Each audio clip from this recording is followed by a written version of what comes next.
populaire, voire de gare, disent certains. Nous, notre propos, c'est de la développer, d'essayer d'éviter qu'il y ait un regard méprisant, voire élitiste dessus, et de présenter des œuvres qui, tout en étant peut-être populaires, apportent du plaisir au lecteur. Voilà. Donc, je suis Nicolas Hercourt, je collabore avec les éditions Flamèche, donc une petite structure qui date de juin 2013. Donc là, on est un peu plus sur les éditions du 38 parce qu'on va travailler essentiellement sur la littérature qu'on va appeler fantastique, ou plutôt de l'imaginaire, sachant que le fantastique est un cas à part. Pareil, donc dans l'optique déjà donc, de faire des textes qui sortent un peu des grandes productions de l'imaginaire, qui sont pour autant être mauvaises, sont parfois un peu standardisés, et donc chercher des auteurs un peu originaux, indépendants par rapport aux styles habituels. Donc on va regrouper toute une large gamme qui va aller donc de la fantasy, donc pour le moment qui n'a qu'une seule nouvelle chez nous, jusqu'à fantastique, à l'urban fantasy, un peu de mythologie scandinave aussi, n'est-ce pas Pierre? Voilà. Donc le charmant jeune homme que vous voyez au fond de la salle, donc, est un de nos auteurs et notre best-seller en forme papier. Voilà. Donc on ne fait pas de SF et de dystopie. Donc, ça s'arrête. Si on devait faire une chronologie vaguement, on s'arrêterait donc à peu près à l'époque actuelle. Non, bien plus. Donc on a proposé donc cette petite table ronde dans l'optique, en fait, on s'est aperçu que les cours sur les maisons d'édition dans les classes et dans les universités préparaient surtout à un poste dans une grande maison. Voilà, donc les grandes maisons d'édition, vous avez des postes très spécialisés sur des orientations très précises. Et même si complètement le fait que les grandes maisons existent aussi, il ne faut pas oublier qu'il y a plusieurs milliers de maisons d'édition en France et qu'elles sont loin d'avoir la taille de Gallimard ou de Hachette. Donc il faut... vous serez peut-être m'amener à vous poser cette question un jour, je ne sais pas si vous êtes dans un cursus littéraire sur l'édition, sur est-ce que ça vaut le coup que je me lance. Et donc on va essayer de répondre à ça avec notre vision de l'édition, qui est celle d'une petite structure. Voilà, une petite structure qui fonctionne forcément complètement différemment des grosses maisons qui ont des pôles de production très spécifiques, des métiers très cadrés. Voilà, les petites maisons d'édition fonctionnent absolument pas de la même façon et n'ont pas les mêmes besoins en recrutement, évidemment. Et donc, donc c'est dans cette optique-là, donc on a mis cette table ronde. On va commencer, donc le PowerPoint ne fonctionne pas, mais c'est pas grave, de toute façon c'était juste des petits schémas généralistes. Déjà, la première question qu'on peut se poser quand on réfléchit à ce type de sujet, c'est qui peut se lancer là-dedans? Et ma première réponse est tout le monde. C'est vite fait, mais je veux dire, et là, du coup, Anita va peut-être compléter mon propos, ou même l'enrichir, ou le corriger si elle a d'autres avis dessus. Qui va se lancer là-dedans? Tout le monde. Qu'est-ce qu'il faut pour se lancer là-dedans? Il faut surtout avoir envie de le faire.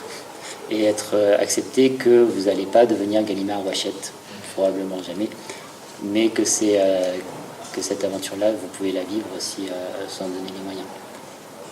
Oui, voilà, dans le paysage éditorial, il y a de la place pour des petites structures, il y a de la place pour se lancer. En fait, pour être éditeur, la principale qualité, c'est d'aimer lire, déjà, forcément.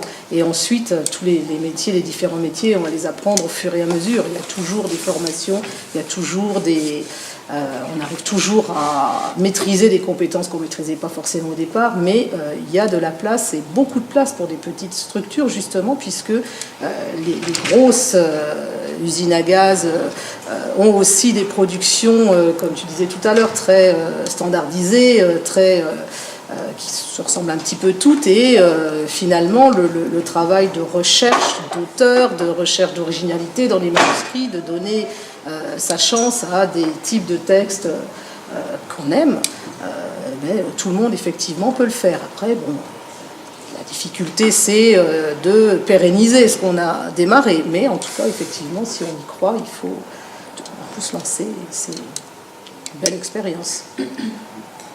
Du coup, pour le pérenniser, donc, il va surtout chercher donc, quel type de compétences vous allez vouloir ou pouvoir acquérir, que vous avez déjà. N'oubliez pas qu'on vit à l'ère où la communication est instantanée, où les données disponibles et les outils disponibles sont en quantité ahurissante. Rien qu'hier, donc, pour préparer un peu cette table ronde, je me suis amusé à faire un check de plusieurs outils en ligne qui aident en fait à la publication et à l'édition. Et il y en a. Il y a quasiment tout ce qu'il faut pour fabriquer une maquette, pour avoir des renseignements juridiques, pour contacter des illustrateurs. Tout ça, ça existe. Vous avez des correcteurs en ligne, illustrateurs en ligne, etc. Donc, je ne vais pas dénigrer les formations de l'édition qui apportent des plus énormes aux personnes qui veulent éventuellement se lancer dans leur propre structure. Et notamment, je pense à la responsable de l'édition Flamèche, qui a commencé donc d'abord par une formation diplômante dans l'édition, avant de se lancer donc dans la maison d'édition. Mais ça peut aider. Je ne sais pas quel est ton parcours, Anita. Mon parcours, j'étais dans l'enseignement, en fait. Donc, j'ai finalement réussi à arriver vers l'édition, mais à la base, j'étais enseignante. Donc, voilà, c'est pas un parcours classique avec des études spécifiquement d'édition. Parcours littéraire, mais pas formation diplômante en édition. Donc, là, du coup, son parcours littéraire est un tel point que je voulais appuyer. Alors, pas le sien en particulier, parce que je ne le connaissais pas. Mais c'est vrai qu'un parcours littéraire va beaucoup vous aider. Savoir faire une lecture analytique rapide. Il faut savoir lire rapidement, pas obligatoirement les manuscrits, mais déjà avec des synopsis pour en extraire des informations intéressantes. Pouvoir, lorsque vous allez faire de la correction ensuite de fond surtout, parce que la correction de forme, vous allez probablement la déléguer à quelqu'un d'autre, mais la correction de fond, il faudra être capable d'analyser ce que vous dites. Il ne faut pas vous laisser entraîner dans un livre quand vous lisez un manuscrit pour le corriger. Si ça vous entraîne au début, si vous lisez un manuscrit qui vous entraîne en disant « Ah, celui-là, il est bien », ok, mais il faut être quand même capable de repérer quelles sont les failles à corriger, parce que c'est rare un manuscrit qui est imprimable tel quel. Enfin, moi, j'en ai pas eu, quasiment pas eu. Ça arrive, mais c'est rare. Donc le manuscrit parfait non plus n'existe pas. Mais après, justement, il ne faut pas forcément viser l'élément parfait, puis après c'est subjectif. Des fois, c'est intéressant aussi de travailler et d'avoir des choses, peut-être, ça dépend quel est le niveau d'imperfection. Mais il faut savoir aussi qu'avec les auteurs, quand on travaille avec des auteurs, c'est en général c'est perfectible. Donc on va peut-être sortir au début des premières publications qui seront moins bonnes que celles qui seront publiées après, parce que l'auteur avance avec nous aussi. C'est un travail d'équipe, l'édition. Et ça fait partie aussi des nombreuses compétences que vous allez devoir acquérir souvent en plus. Ce sont celles que vous n'allez pas nécessairement voir en cours ou voir dans des formations un peu strictes, mais le relationnel auteur qui est extrêmement à gérer. Vous avez l'auteur, sans lui, vous n'existez pas. Certains éditeurs publient des livres qu'ils écrivent. Là, donc, je vais donner l'exemple de Flamèche, où après avoir lancé la maison d'édition, etc., Marianne a réussi à dégager un peu de temps pour écrire et donc à publier son propre roman à la maison d'édition. Il y en a compte en publier d'autres dans d'autres maisons d'édition. Mais en premier lieu, vous devez apprendre à gérer les autres auteurs. Et c'est un travail qui peut parfois être très délicat, parce qu'il faut bien avoir conscience en face de soi qu'on est un être humain qui a une vision de son œuvre. C'est vraiment le bébé qui a accouché. Beaucoup de diplomatie, voilà, forcément. Il faut savoir comment dire à l'auteur comment il va devoir améliorer ce qu'il écrit, parce qu'il faut l'amener à être d'accord avec nous et à vouloir avancer. Et évidemment, ça demande forcément des compétences relationnelles, parce que si on est trop frontal ou qu'on ne sait pas bien expliquer ce qui ne va pas dans un manuscrit, forcément, il faut parler à quelqu'un qui a travaillé des fois peut-être des années sur quelque chose, et tout d'un coup, si vous lui dites « Ah ben non, c'est mauvais », bon ben là, c'est pas la peine, quoi. Forcément, ça ne va pas marcher. Donc voilà, oui, ça, il faut vraiment des qualités relationnelles, et en tout cas, si on ne les a pas à la base, il faut trouver à les développer, parce que c'est l'élément essentiel. Et sans auteur, un éditeur, évidemment, n'existe pas. Donc voilà, les auteurs, vous allez travailler énormément, donc c'est vraiment avec eux qu'on travaille le plus. Quand les relations se passent bien, tant mieux. Surtout sur les petites structures, vous allez avoir une relation avec les auteurs qui sera souvent très humaine. Ça va être rarement un échange direct de mails, impersonnel. Peut-être qu'ils peuvent se trouver dans des structures un peu plus grosses, encore que les directeurs de collection, etc., échangent peut-être plus avec les auteurs. Je ne connais pas bien le fonctionnement des grandes maisons d'édition. Ils ont quand même, évidemment une certaine complicité qui doit pouvoir se créer, sinon je vois mal comment ils peuvent avancer vraiment ensemble. Après, tout dépend du nombre d'auteurs qu'ils ont à gérer et de la masse, effectivement. Mais vous avez travaillé avec des auteurs, vous avez travaillé parfois avec des égos un peu forts. Il faut être capable, si ça vous intéresse, donc de mettre cet égo-là de côté. De mettre surtout le vôtre, en fait, un peu en retrait. L'auteur n'aura pas toujours raison, et par contre, il faudra bien admettre que parfois, c'est vous qui n'aurez pas raison. Parce que vous n'avez peut-être pas compris tel passage, et que parfois, l'auteur a bien réfléchi à pourquoi il a intégré tel quel, et il va chercher à l'expliquer à l'éditeur. C'est rare, mais ça arrive. Et il faut être ouvert à ce style de dialogue.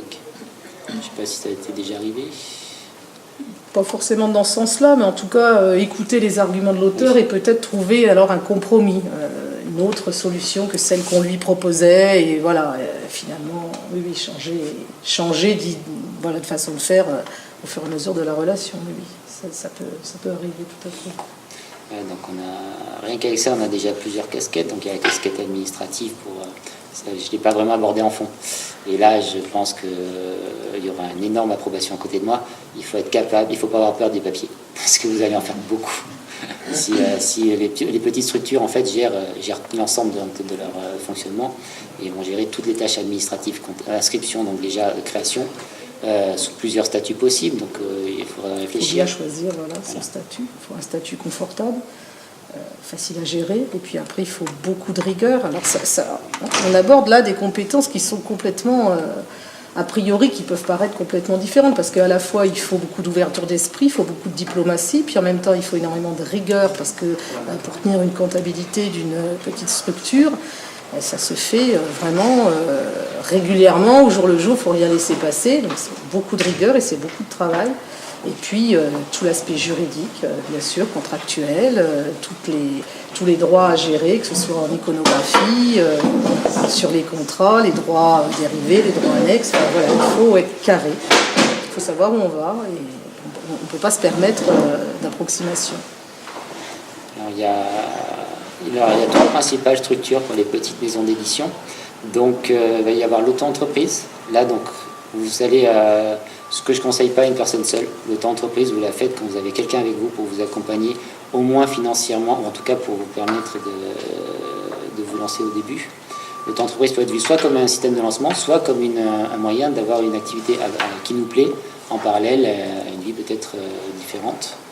Je sais, alors par exemple, je pense au Kitsunegari Édition, qui a lancé donc sa maison en auto-entreprise à côté d'un travail d'ingénieur, et qui a cumulé les deux postes pendant un moment jusqu'à ne faire fonctionner que la maison d'édition. Donc voilà, vous avez l'auto-édition qui est un statut très simple à gérer, qui demande quand même une certaine masse administrative qui est très simple à gérer, qui a quelques restrictions, notamment donc pas d'autres employés que soi-même, etc. Pas de stagiaires, pas d'alternants. Donc tout seul pour travailler. Ensuite, je pense au Petit Caveau et sa structure associative. Je ne sais pas si tu connais. C'est un cercle d'édition. Petit Caveau, oui, je vois à peu près, oui, le système associatif, oui, ça c'est assez particulier. Oui, c'est particulier. Ça laisse peu de liberté en fait. Peut-être plus de souplesse pour embaucher des collaborateurs, des assistants. Par contre, ça demande. Ça lance un mode de fonctionnement qui parfois est un peu complexe, avec un système d'adhésion qu'il faut savoir gérer. Donc le système associatif aussi a certaines limites juridiques qui, par exemple, sautent avec le statut d'entreprise. Par exemple, en toute entreprise, tu as un peu plus de liberté juridique et commerciale qu'avec une association, qui pourtant, elle peut embaucher des stagiaires, des alternants. Donc il y a aussi ça à prendre en compte. Et enfin, le dernier statut le plus, et c'est celui qui est le plus utilisé, c'est la petite entreprise. Donc souvent SARL. SAS, beaucoup. Donc tu es sous quel statut? Moi non, en auto-entreprise. Ouais. Donc c'est une structure qui est idéale pour gérer vraiment une petite structure de maison d'édition. Avec l'auto-entreprise, vous limitez donc tout ce qui va être administratif. Vous gardez quand même un certain nombre de libertés, et notamment vous avez un numéro SIRET complet, vous avez tout ce qu'il faut pour pouvoir fonctionner avec des salons, avec des assurances, avec tout. Même Salon du Livre de Paris, vous pouvez y aller en auto-entreprise. En association, c'est plus compliqué, par exemple. Je sais que Petit Caveau, ça s'est battu pour pouvoir aller au salon du livre. Donc c'est beaucoup plus compliqué. Et donc la petite entreprise, et là je vais citer celle que je connais le mieux, donc celle du Chat Noir, je ne sais pas si vous en avez entendu parler, qui est une maison d'édition de Charente, qui a évolué du statut associatif au statut petite entreprise. Alors, je crois que c'est une SARL ou SAS, je ne sais plus. Souvent c'est SAS, ou bon, c'est pas très différent. SAS, c'est Société à Action Simplifiée, quand même une gestion plus simple que la SARL. Mais qui là, du coup, vous donne vraiment... Alors, d'un côté, vous avez toutes les charges des entreprises, et de l'autre, vous avez toutes les libertés de l'entreprise. Donc, en termes de communication, de droits, de fonds, de chiffre d'affaires, etc. Oui, c'est plus... Après, c'est plus cher, en fait. Oui. C'est compliqué parce qu'il faut... Là, on doit déposer un bilan comptable tous les ans, il faut déposer les comptes, il faut donc avoir un expert comptable. Enfin, on rentre dans un carcan plus... Même un peu plus... C'est ça. Donc vous allez avoir beaucoup plus de charges et de travail administratif derrière.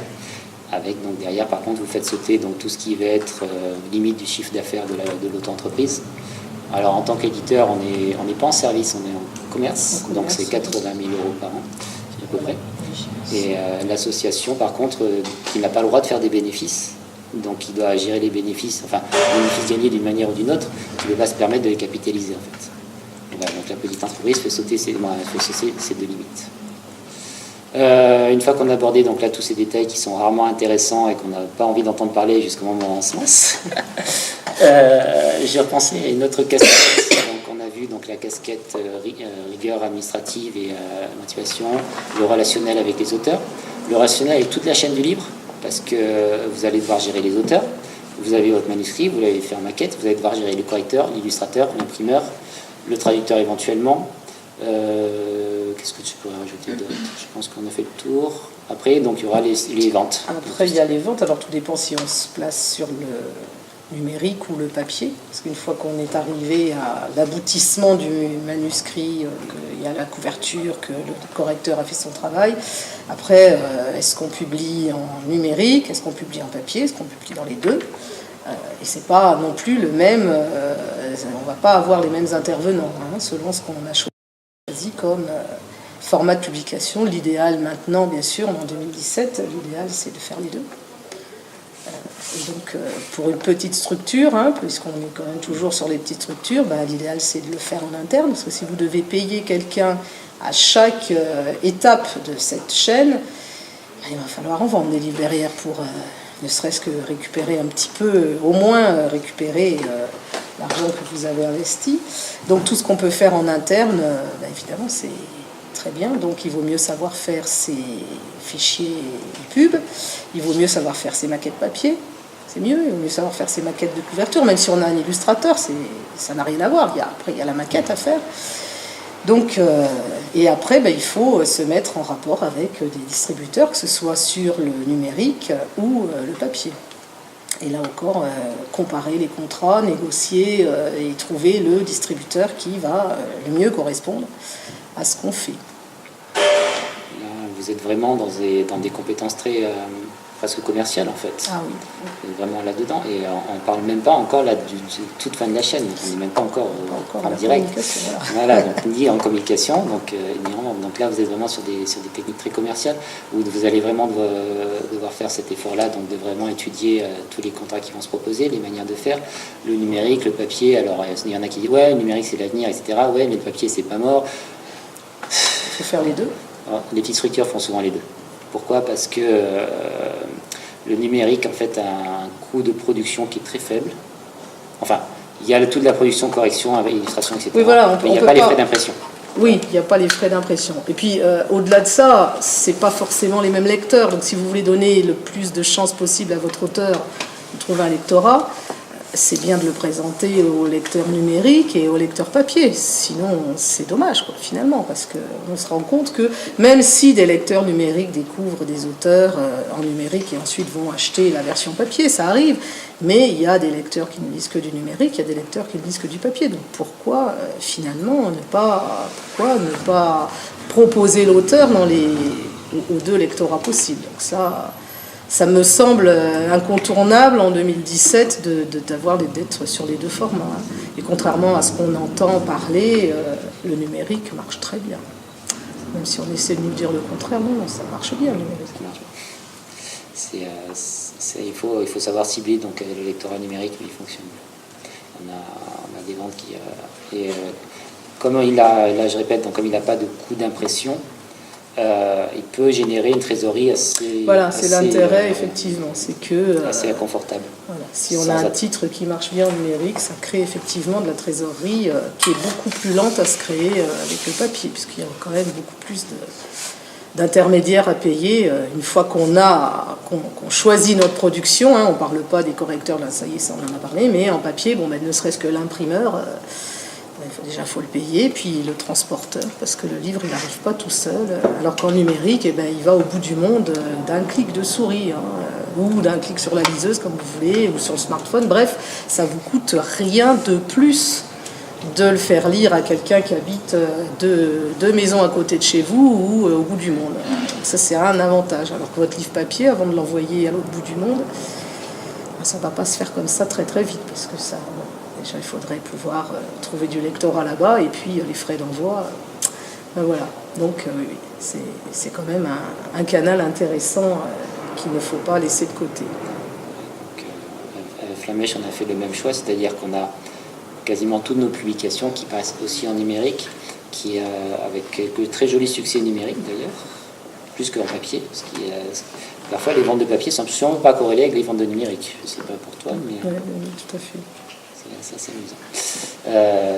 Et là, donc, on arrive sur les tout derniers maillons de la chaîne. Vous avez un joli livre, vous l'avez imprimé, vous l'avez fabriqué, vous l'avez fabriqué puis imprimé, toutes les étapes, etc. Et vous devez le vendre. Et là, il vous faut une compétence que beaucoup de gens sous-estiment énormément, une communication.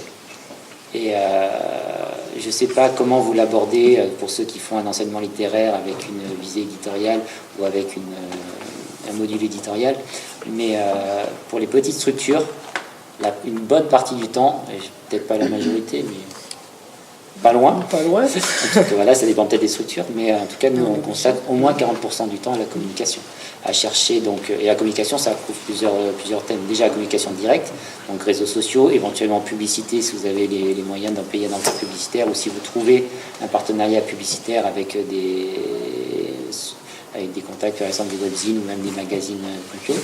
Ensuite, c'est aussi une communication indirecte, dans le sens chercher des événements, des salons, tels que l'Imagine à Livre, qui est une formidable, ce genre d'événement est une formidable source de communication.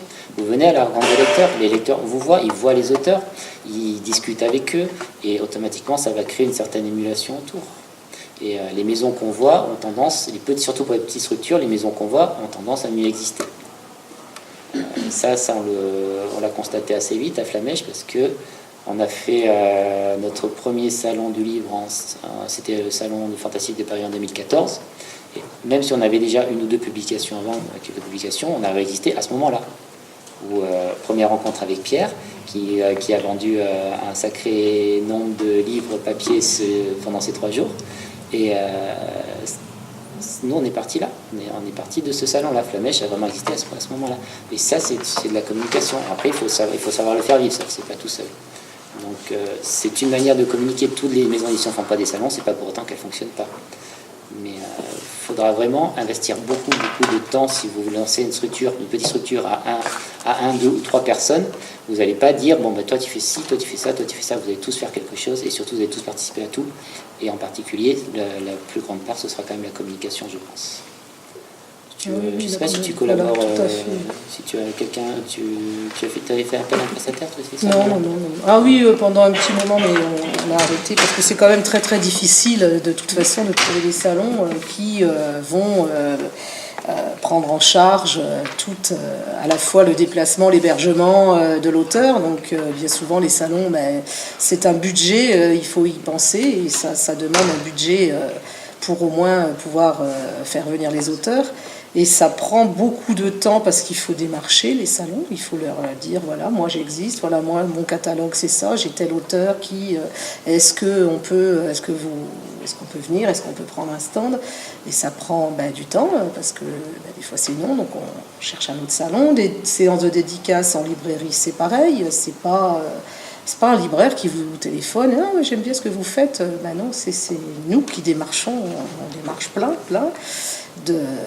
Et pour un résultat souvent assez faible, hein, il y a un pourcentage de réussite assez peu élevé.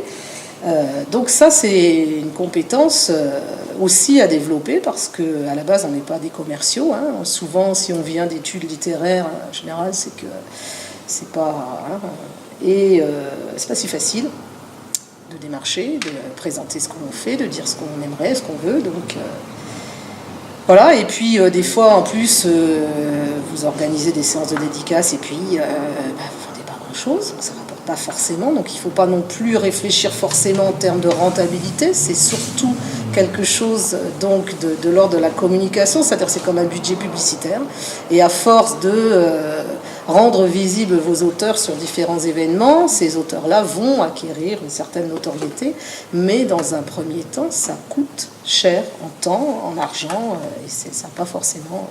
C'est beaucoup plus rentable justement de vendre des livres. Par exemple, on revient au numérique, hein, je suis passionnée. Mais voilà, ça vous coûte pas grand-chose et ça peut vous rapporter gros, mais dès que vous commencez à aller sur le terrain traditionnel du papier, il faut savoir que c'est des investissements que vous allez faire pendant quelques années avant réellement d'avoir un retour sur investissement.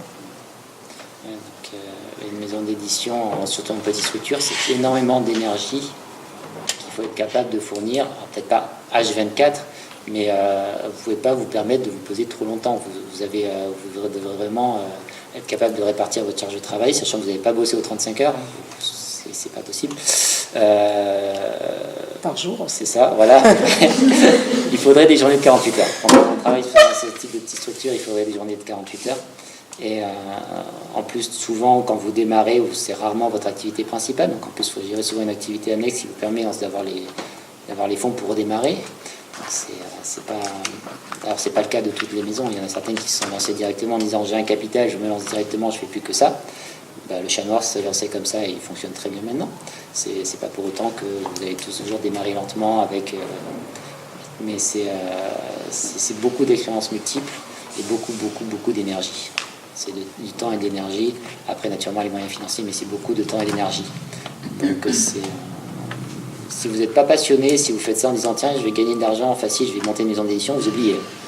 C'est pas possible. À moins de connaître, je sais pas, Musso peut-être, et puis voilà, il donne un manuscrit, hein, mais bon, je suis pas sûre qu'il puisse. Je pense pas que. Voilà. Je pense que ces contrats sont verrouillés. Donc, je découvrir un inédit Tolkien, oui, éventuellement, vous pouvez essayer. Mais... Voilà, mais bon. Voilà. Ça va être tendu. Ou alors Rowling. Je crois que Rowling n'allait pas verrouiller sur ses contrats. Non, je crois pas. Mais bon, voilà. Je ne la connais pas personnellement. Mais... non, j'ai arrêté de communiquer avec elle il y a quelques mois. Elle se la pétait trop. Voilà. Et enfin, donc, le dernier point de contact, et surtout la dernière tranche, ce sera à la communication, à la vente des livres. Et donc là, on ne va pas parler des salons, donc les a déjà abordés qui se plus. Alors c'est vrai que les salons peuvent être aussi une source de trésorerie importante pour les petites et moyennes structures, mais il ne faut pas surtout oublier donc la vente par libraire, la vente en ligne, numérique et papier. Donc et là, il va falloir être capable on va arriver donc au thème du distributeur et diffuseur que vous n'aurez parfois pas les moyens d'avoir, tout simplement. Donc il faudra faire un travail de diffusion et distribution vous-même. Donc diffusion, ça va couper la communication, mais par contre tout ce qui va être travail de distribution, qui peut être extrêmement chronophage aussi, d'où les journées de 48 heures. Oui, et puis extrêmement cher. Sur le papier, si vous n'avez pas de distributeur, les frais d'envoi, c'est vite rédhibitoire, quoi. Si vous êtes obligé d'envoyer vos livres par la poste, c'est même pas la peine en fait, hein, parce que vous allez faire une marge dessus, mais c'est à peine si vous allez faire une marge, hein, une fois que vous envoyez de l'imprimeur, l'auteur, la marge du libraire bien sûr, l'illustrateur s'il y en a un, et que vous payez les frais d'envoi, bon, c'est pas la peine. Ou alors vous vendez vos livres 30 € et personne ne les achète. Donc vraiment à calculer. L'idéal, c'est quand même de trouver un distributeur parce que lui a des moyens beaucoup plus organisés pour transporter les livres et puis des comptoirs répartis sur le territoire. Donc ça coûte pas ce prix-là. C'est pas les frais d'envoi que vous seriez obligé d'utiliser pour la poste. En numérique, c'est pareil, il est préférable d'avoir un distributeur. Vous pouvez très bien mettre vos fichiers sur toutes les plateformes, mais ça va vous prendre le reste sur les 35 heures par jour. Le peu qui vous reste, vous allez le passer à faire ça, ça ne sert à rien. Mais un distributeur en numérique prend entre 40 et 50% du prix du livre numérique. Hein. Donc avec le reste, il faut arriver à payer à l'auteur, les personnes que vous avez fait travailler en amont. Enfin voilà, donc il faut bien calculer aussi le prix que vous allez attribuer à votre livre numérique pour qu'il se vende, qu'il ne soit pas trop cher et qu'il ne soit pas non plus pas assez cher pour que ça ait quand même une certaine rentabilité. Donc ça, c'est des choses, il faut comparer aussi les prestations des différents, il y a différents distributeurs numériques, il y a différents distributeurs papier, donc il faut prendre le temps de les comparer, de voir ce qu'ils vous proposent, qu'est-ce qui vous correspond le mieux. Voilà, on ne se lance pas, on ne prend pas un tel parce que c'est plus simple, il faut vraiment aussi avoir ce travail de comparaison. Donc il y a plusieurs moyens. Alors là, en ce moment, de plus en plus, pour le papier, il y a une technologie qui se développe qui est l'impression à la demande. Je crois que tu t'y es essayé. Moi, nous, on fonctionne en impression à la demande. C'est tout à fait satisfaisant, bien sûr, puisque on n'a pas de stock à gérer, hein, puisque si l'ouvrage n'est pas commandé, il n'est pas fabriqué. Quelqu'un veut un exemplaire, on fabrique un exemplaire. Quelqu'un veut 10, on en fait 10, et puis demain, quelqu'un en veut 500, on en fait 500. Aucun stock à gérer, pas de facture d'imprimeur à payer d'un coup, parce que quand vous tirez... bien sûr, l'idée, c'est que quand vous tirez à 500 ou 1000 exemplaires, le prix de l'exemplaire est moins cher que si vous tirez un par un. Mais l'imprimeur, quand il vous livre les 500 exemplaires, il demande son chèque, c'est normal, hein, et voilà, il faut pouvoir avoir la trésorerie. Et rien ne vous garantit que les 500 exemplaires, vous allez les vendre. Donc, bien sûr, ça peut, hein, c'est le souhait, forcément, mais en tout cas, si on ne les vend pas, au bout d'un moment, si vous sortez 10 titres en un an, vous les avez tirés les 10 à 500 exemplaires et que vous n'en avez vendu que même 150 de chaque, vous faites quoi de ce qui reste ? Bon, pas facile. Alors qu'en impression à la demande, ça permet de se lancer, de commencer à démarcher les libraires, de se faire connaître les auteurs en prenant pratiquement aucun risque.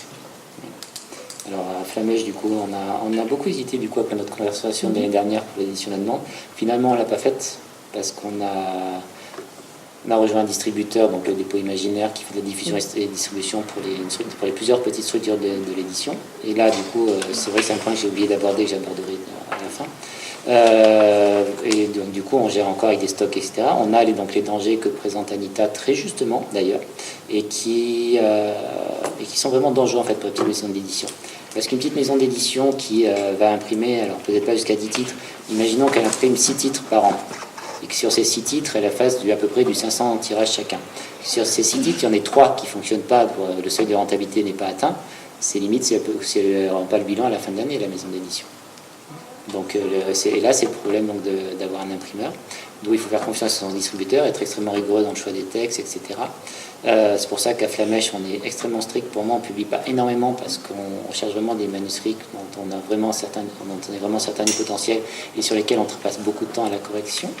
Ce qui ne veut pas dire que tes livres n'ont pas de potentiel, c'est pas ce que je veux dire du tout. Mais du coup, on prend énormément de temps pour les choisir. Il y en a beaucoup qui nous passent à côté et sur lesquels on a pris trop de temps, qui sont pris dans d'autres maisons d'édition, etc., et qui marchent très bien aussi. En 118, on aurait dû les prendre, on aurait dû choisir plus vite, tant pis pour nous. Là, je pense à Laura Ferry-Rincon, la jeune fille de tout à l'heure, qui est publiée chez Boss d'Odeur, donc un livre qu'elle nous avait soumis en premier, et qu'on a choisi trop longtemps, en fait. Voilà, tant pis, ça nous est passé devant, on assume. Et donc, du coup, pour revenir sur les problèmes, et aussi sur quand même quelques avantages d'avoir son propre imprimeur. Donc déjà, les stocks, on les gère nous-mêmes, on a moins de frais d'impression par livre, donc on peut éventuellement baisser un peu le prix par rapport à une impression à la demande. Si on imprime un lot à 1000 exemplaires, en règle générale, on est quasiment gagnant, je pense, si on en vend 600 ou 700 par rapport à une impression à la demande. Mais voilà, ça se pose la question, vous imprimerez pas 1000 exemplaires de votre premier roman si vous montez une petite structure, parce que ou alors si vous avez une grosse trésorerie d'avance et que vous savez que ça va marcher. Et puis ça, on ne sait jamais si ça va marcher, c'est ça, jamais. Et en dehors de toute considération de qualité, pouvez avoir un manuscrit excellent, que vous allez trouver excellent, il n'y a pas une coquille dedans, tout est vraiment, l'histoire est géniale et ça ne marche pas et on ne sait pas pourquoi. Et certains titres marchent, mais on ne sait pas pourquoi non plus. Hein. Si on savait, on ne ferait que ça. Donc voilà, il y a aussi cet élément dans l'édition, c'est que certains succès arrivent, bon, bah super, on est content, mais on n'a pas forcément... on ne sait pas, voilà, ça marche, et puis on va sortir un titre, on va travailler dessus, on dit ça c'est génial, il y a du potentiel, franchement ça va le faire, et puis non, on ne sait pas pourquoi. Les libraires en prennent, tout le monde est content, tout le monde adore, et puis ça ne se vend pas, c'est le lecteur ou de la chaîne qui fait la loi. Hein. Et voilà, des fois... Donc on est en fait dans l'édition, en tout cas beaucoup les petites structures comme les nôtres, on est toujours en train de produire des prototypes. C'est-à-dire qu'on se lance, un manuscrit nous plaît, on a un bon contact avec l'auteur, mais on ne sait jamais si ça marchera. On est toujours dans de l'expérimentation. Alors, c'est un côté passionnant, mais bon, au bout d'un moment, l'expérimentation, enfin bon, comme tout le monde, il faut que tout le monde remplisse son frigo et à un moment donné, bon, il faut aussi des choses qui marchent. Mais en tout cas, ça, c'est quelque chose qui est très difficile à maîtriser. Je suis sûr qu'il y a plein de formules élaborées pour déterminer si un manuscrit peut marcher ou pas, mais au final, je ne suis pas sûr à 100% qu'elle fonctionne. Après, voilà, si, il y a des manuscrits je suppose que les gens savent qu'ils vont fonctionner ou pas, sinon on ne verrait pas des 50 degrés, etc. Oui, voilà. Oui, après, ça dépend aussi de la masse d'argent qui a été mis dessus, en publicité aussi, sur la com. Voilà, évidemment, les énormes maisons, elles maîtrisent un petit peu mieux les titres qui vont marcher et ceux qui marcheront moins bien. Et quand vous avez des murs entiers, vous rentrez dans une FNAC et que vous avez des murs entiers de tel et tel roman, 50 degrés par exemple, où évidemment, au bout d'un moment, à force de voir tout le temps ce roman partout où on va, on finit par l'acheter. Voilà. Mais ça, c'est une réussite artificiellement créée, que nous, on n'a pas les moyens de créer. Faut surtout, voilà, en fait, les petites structures, surtout les propriétaires et les responsables des petites structures, ont appris à accepter l'échec, de toute façon. Si on n'accepte pas l'échec, on n'y arrivera pas. Si on se renferme au premier échec, on n'y arrivera pas. Il faut accepter l'échec. Il faut accepter peut-être qu'au bout d'un moment, le rêve ne fonctionne pas ou ne fonctionne plus. Il y a des maisons qui ont fonctionné pendant plusieurs années, je pense malheureusement à Griffe d'encre, qui ont fait de très jolis titres, de très jolis succès, et qui malheureusement ont fini par fermer. Les éditions du Riez aussi, qui ont fermé en mars. Qui ferment ce mois-ci, je crois. C'est vraiment un problème de trésorerie, le Riez. Mais ils ont fait de très jolis titres, de très jolis succès, mais ça n'a pas suffi. Il faut accepter que c'est pas très gai comme conversation, j'avoue, mais c'est aussi le risque des petites structures. Il y a des milliers de petites structures d'édition en France, sur énormément de genres, de thèmes, etc. Le fantastique gagne de plus en plus de parts de terrain, que ce soit en termes de nombre d'éditeurs ou même en termes de vente. Fantastique imaginaire. L'éditeur de l'imaginaire gagne énormément de plus en plus de terrain. Mais ça reste quand même un marché très volatile. Et par contre, et là je vais revenir sur ce que je disais tout à l'heure, il y a toujours moyen d'essayer de maximiser un peu les chances. Donc et là je vais parler vraiment pour Flamèche et son expérience, c'est-à-dire que sous l'initiative des responsables du Peuple de Mu à Lyon, on a monté un petit collectif de maisons d'édition. Il ne s'agit pas de faire comme les indés de l'imaginaire, qui sont vraiment presque un label d'édition à part, mais le dépôt imaginaire est une structure de collaboration. C'est-à-dire une espèce de mutualisation des moyens avec un lieu de vente sur Lyon qui est assez intéressant et qui marche quand même plutôt bien. Et ensuite, mutualisation des moyens sur les salons, par exemple, si on va pouvoir proposer les nouveautés de ses camarades, etc., sur son stand, accepter éventuellement, si on est seul sur un salon, s'il y a un auteur d'un de ses camarades qui est là, de céder une partie du stand, etc., en échange de services ou autre publicité, etc. Donc, il faut jouer franc jeu, mais arrive un moment où de toute façon les petites structures ne sont pas là pour se tirer dans les pattes. Je ne vais pas poser des bâtons dynamite dans les stocks d'Anita, qui m'en a pas d'ailleurs. De toute façon, on n'est pas en concurrence en fait. Il faut effectivement voir ce système de mutualisation des moyens. C'est forcément très intéressant pour les petites structures et puis c'est essentiel. De toute façon, en édition, il n'y a pas de concurrence parce qu'un lecteur va bien plus vite à lire un livre que vous le mettez à le publier. Donc les lecteurs, ils seront toujours là et au contraire, on ne peut que finalement multiplier nos lecteurs en nous intéressant à ce que font les collègues et effectivement en accueillant leurs auteurs sur nos stands. Enfin voilà, il faut avoir aussi cet esprit de collaboration et cet esprit d'équipe. Ça aussi, c'est important pour avoir plus de chance. C'est pas toujours le monde des bisounours, mais en règle générale, ça se passe plutôt bien dans les relations entre maisons sur les petites et moyennes structures. Alors, je vais pas dire si je connais des conflits ou pas, parce que là, après, c'est très personnel comme point de vue. Mais en règle générale, très vite, on noue des liens, on discute, on se retrouve pour boire un verre. On n'a pas encore pris de verre ensemble, mais je ferai peut-être le faire un jour. Oui. Mais voilà, donc là, c'est vrai que je connais plus les petites maisons d'imaginaire pur que par exemple les éditions plus générales comme les éditions du 38. Mais après, c'est vrai qu'on se regroupe aussi un peu par thème, parce qu'on se rencontre sur les mêmes lieux, sur les mêmes endroits, etc. Mais c'est pas grave non plus. Oui, non, il y a effectivement une entente, et puis on aime bien voir ce que font les autres, on aime bien, voilà, c'est toujours intéressant de se comparer un petit peu, de comparer nos catalogues. Enfin, puis on n'est forcément pas dans de la concurrence parce qu'on n'a pas des contrats avec des auteurs qu'on a peur de se faire voler. On n'est pas sur justement ces grosses maisons d'édition qui vont acheter des auteurs à coup de... Il y a très peu d'exclusivité en fait. Beaucoup de zéro derrière. Voilà, nous, ben non, on a des contrats qui sont ouverts. Nous, aux éditions du 38, on n'a pas de contrat, on ne fait même pas de préférence. De toute façon, maintenant, c'est des clauses pratiquement interdites. Hein, donc, les auteurs sont tout à fait libres d'aller publier leurs manuscrits suivants ailleurs. Alors, on essaie bien sûr que la relation soit suffisamment riche pour qu'ils restent avec nous. Mais en tout cas, on ne les enferme pas dans quelque chose et on ne leur fait pas signer des contrats qui les lient sur leur production future pendant 10 ans. Après, il ne faut pas oublier qu'il y a le temps passé derrière. Je veux dire, les maisons d'édition petites et moyennes, donc on n'a pas assez d'heures dans la semaine, par jour même. Et donc, du coup, il y a des auteurs qui finissent des livres qui pourraient nous intéresser, mais on va travailler, boucler jusqu'en 2 ans, 3 ans après. Et on ne va pas lui retenir son roman pendant 3 ans. S'il peut le publier en même temps, il ne va pas nous lâcher pour autant, il a juste notre opportunité. Alors, il faut écrire des romans qui ont un rapport avec le genre de la maison d'édition aussi.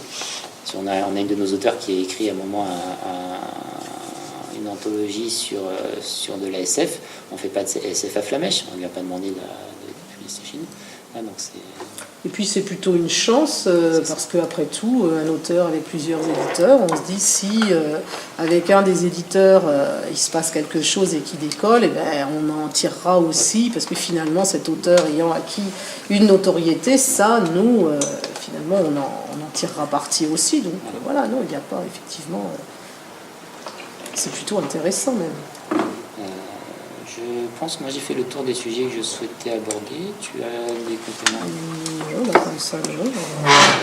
J'avais prévu de finir le petit diapo avec une petite citation que j'ai trouvée sur Internet avant-hier en finissant de préparer, et qui disait « Les auteurs fabriquent les châteaux de sable, les lecteurs y vivent, et les éditeurs touchent le loyer. » Voilà, donc c'est vrai que du coup ça renvoie un peu à cette image de l'éditeur avide d'argent, oui, innocent, etc. Mais je trouvais l'image jolie parce que, surtout pour les auteurs, les lecteurs, c'est pour eux qu'on fait ça. Pour les auteurs, pour les lecteurs, parce que nous c'est un rêve de fabriquer ces livres qui vont ensuite toucher des dizaines, des centaines, avec un peu de chance des milliers de personnes, et qui vont permettre à des auteurs donc de réaliser leur rêve. Ils vont peut-être pas vivre de leur plume avec le livre qui aura marché, mais en tout cas ils auront réalisé leur rêve et eux aussi ils auront touché autant de personnes. Alors c'est très philanthropique comme réflexion, mais c'est celle qui nous anime, parce que je pense que au fond la petite et moyenne structure, c'est ça leur métier, c'est pas de faire rentrer l'argent. Un peu quand même, parce que sinon ça ne tient pas. Un peu quand même, bien sûr. Mais voilà, il s'agit vraiment de... Oui, c'est un partenariat finalement autour d'une œuvre pour ensuite séduire un lecteur. Et c'est le lecteur qui est le plus grand bénéficiaire de tout ça, parce que les risques sont partagés entre l'auteur et l'éditeur. L'éditeur prend évidemment tous les risques financiers, mais l'auteur prend aussi les risques... il a écrit, il a mis beaucoup dans ce qu'il a écrit, il prend le risque de le montrer à la face du monde en fait, hein, et d'avoir peut-être des lecteurs qui vont pas aimer. Donc c'est quand même des risques aussi. Voilà, donc on partage, on est en partenariat et finalement le bénéficiaire de tout ça c'est le lecteur. On travaille pour le lecteur. Voilà, je pense qu'on va. Donc notre intervention peut s'arrêter là. Donc on est disponible pour répondre à vos questions. Après, donc on va organiser un petit speed dating. Je crois qu'il y a une quinzaine de personnes qui se sont inscrites déjà. Je ne sais pas si elles sont toutes dans cette salle. Donc je suppose qu'on va, si tu participes. Oui, on peut se partager, voilà, s'écarter et se partager un peu. Donc à peu près 7-8 interventions. Donc pour te cadrer tout de suite, elles ne dureront pas plus de 5 à 7 minutes. D'accord, c'est le principe du speed dating. Plusieurs sujets peuvent être abordés. Vous devez en garder un pour le speed dating, donc que je vais vous présenter maintenant. Donc le premier point, si vous voulez discuter manuscrit éventuellement, voilà, ça se fait régulièrement speed dating entre éditeurs et futurs auteurs. Vous avez donc autre sujet aussi, si vous avez des questions plus personnelles ou qui concernent votre orientation, votre formation sur les métiers d'éditeur, on peut aussi essayer d'y répondre en fonction de notre propre expérience. Et enfin, donc c'est ce qui avait été proposé par l'Imaginarium et que j'ai trouvé assez intéressant parce que c'est vrai que je n'y avais pas pensé du tout. C'est troisième point éventuellement qui peut être abordé par le speed dating, qu'on jette un œil si vous les avez sur vos CV et lettres de motivation pour qu'on puisse vous dire quels sont les points à mettre en avant ou pas. Alors malheureusement, je vous le dis tout de suite, on ne pourra pas prendre de stagiaire, ni Anita ni moi.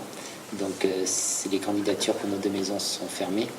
Mais on pourra éventuellement, on en reçoit beaucoup des CV de motivation, on sait ce que nous on rechercherait si on cherchait un collaborateur, et donc on peut vous expliquer ce que nous on aimerait voir soit mis en avant sur le CV, en fonction justement pour les petites et moyennes structures, en fonction de ce qui s'est dit. Donc si vous avez des questions sur l'intervention précédente, ou si vous voulez garder pour le speed dating. C'est bon? Ok, je vous remercie beaucoup de nous avoir écoutés. Et je vais prendre la liste.